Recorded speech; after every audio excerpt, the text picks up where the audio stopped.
Good RPGs are often extremely long, and we don't all have the time for that. Hi folks, it's Falcon, and today on GameRank, it's the 10 best short RPGs you can't miss. Starting off with number 10, it's The Outer Worlds. If you like the gameplay of the Bethesda Fallout games but want something shorter, this is the best alternative. It was kind of advertised as Fallout in space, and that's pretty much what it is. It's a first-person RPG where you explore open environments, fight enemies, and talk to a lot of people. There's skill checks, there's loot to collect, and basically, if you know anything about the recent Fallout games, it's like that. But instead of being set in a huge open world like Fallout 3 and 4, each planet is its own zone that is relatively small, at least compared to that concept. The focus here is more on conversations and completing the quest, and not as much on side content. Because of the overall quality, though, it is absolutely, in terms of that kind of game, about as good as it gets. It is a much more focused experience, and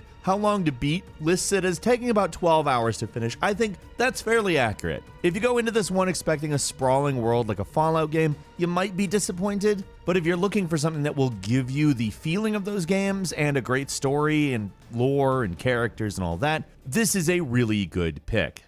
At number 9 is Mass Effect. Now, the original Mass Effect is super interesting. It is a game that can take dozens of hours to finish if you want to pour a lot of time in it, but it can also easily be completed in under 5 hours. Now, created by BioWare, the original Mass Effect is this janky, awkward, and sometimes frustrating game, but it's also a really good RPG, and in some ways a better RPG than its more polished sequels. It is an RPG at heart. You've got a party with a lot of special abilities, you've got conversation trees, you have a story with a lot of branching paths.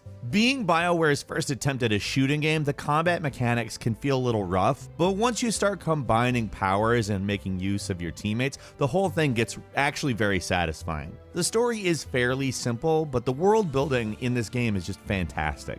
That's essentially what made this a thing. It certainly wasn't the rudimentary mechanics that did get better over the course of the series. It was really the story, the world, and all the cool aliens, as well as all of the history that you see. Though Mass Effect 2 is usually considered the best game of the series, the original